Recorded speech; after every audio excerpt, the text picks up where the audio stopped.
Gimana nih? Jauh-jauh dari Solo ke sini ya? Oh, oke. Ini banyak pertanyaan dari teman-teman. Ya. Terutama peternak Ayam broiler, ya.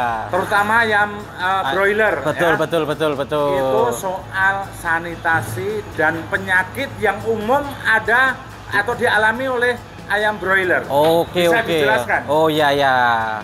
Nanti saya akan menjelaskan proses sanitasi, proses penyemprotan, dan proses sterilisasi yang ada di kandang ayam degeng tengah sawah untuk mencegah terjadinya outbreak atau wabah seperti Newcastle disease, IBD, atau avian influenza yang ada atau yang sering menyerang unggas pada umumnya untuk broiler komersial. Nah, gitu. Kita masuk ya, panas sekali. Oke, siap. Mari.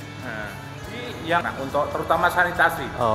Untuk yang utama sekali adalah proses sanitasi, proses penyemprotan, terutama pada mereka yang berada di luar lingkungan kandang, seperti contohnya tamu, pengunjung, PPL, dan pengirim barang yang logistik yang lain sebagainya. Jadi orang kalau keluar harus sanitasi dulu. Iya, intinya sanitasi. Terus untuk di dalam kandang sendiri kan itu kotoran banyak sekali ya. Itu bagaimana cara menjaga? Kalau di farm kita kotoran ataupun feses biar tidak menimbulkan amonia yang berlebih, kita biasanya mempergunakan probiotik seperti EM ataupun yang lainnya. Cuman dalam pengerjaannya harus secara periodik, tidak boleh ketika pagi kita pakai probiotik, sorenya dikasih BKC, iodin, atau sanitasi yang lainnya, nanti tidak bekerja.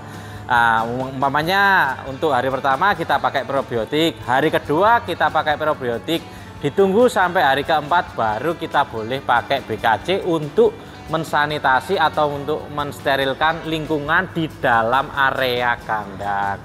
Tapi yang utama diusahakan untuk penyemprotan di lingkungan kandang atau di luar kandang secara teratur setiap hari.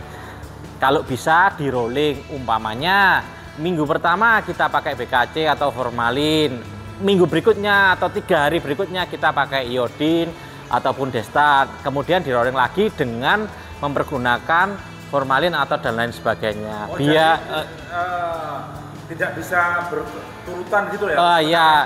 Harus digonta-ganti supaya resistensi dari virus ataupun penyakit itu bisa lebih ditekan penyebarannya. Nah, kalau di farm kita mempergunakan ini, jadi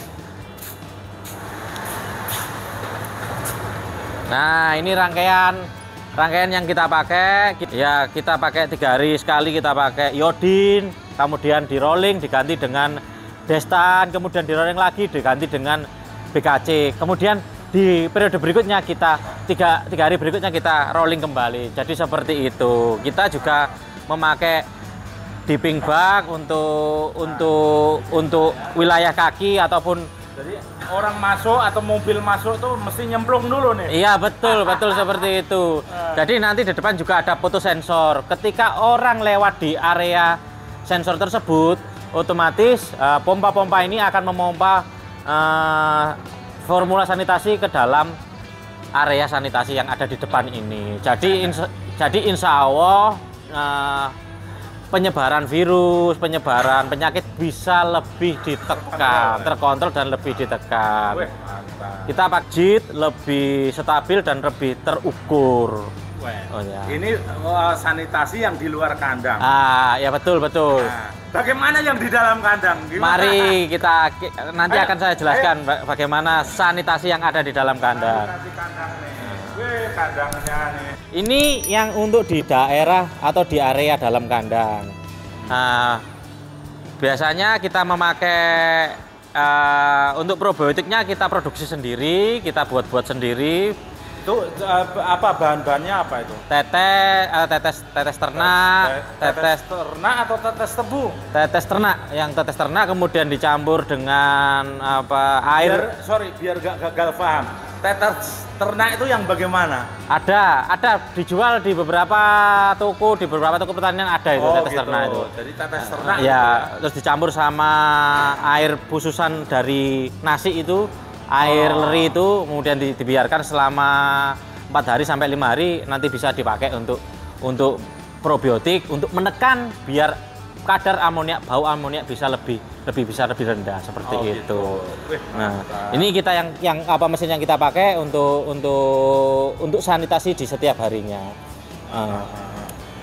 Jadi sanitasi itu merupakan gate pertama di farm kita, harus benar-benar ditata laksanakan dengan baik.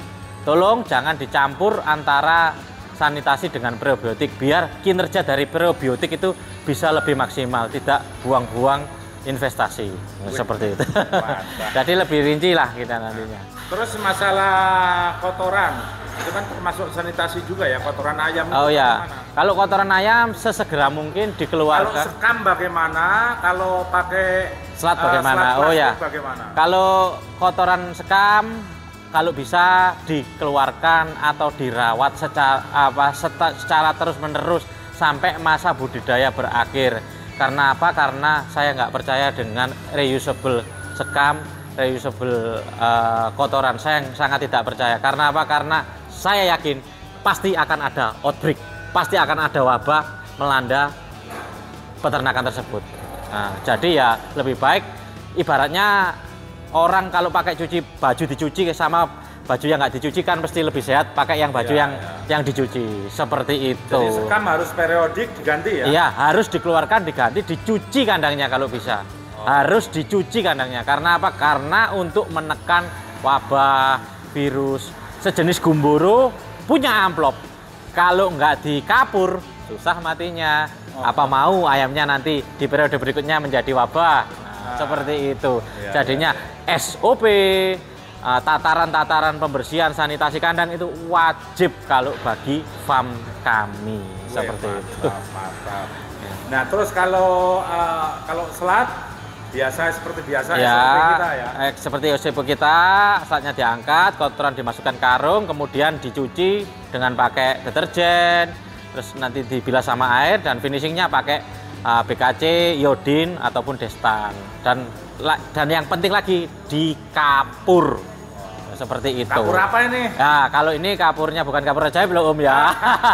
Kapur buat buru. Oh, bukan dong. Ini kita pakai kapur aktif aja. Beli gamping, 1 sak itu dicom atau ditaruh di tempat, nanti kan bereaksi kimia sendiri, kemudian disemprotkan pakai sancin. Itu udah cukup. Kalau bisa di seluruh area kandang itu wajib. Terima kasih Mas Aris. Soal sanitasi. Oh iya. Kalau bisa teman-teman juga wajib melakukan SOP secara berkala dan periode. Mantap. Buat peternak gitu. Semangat.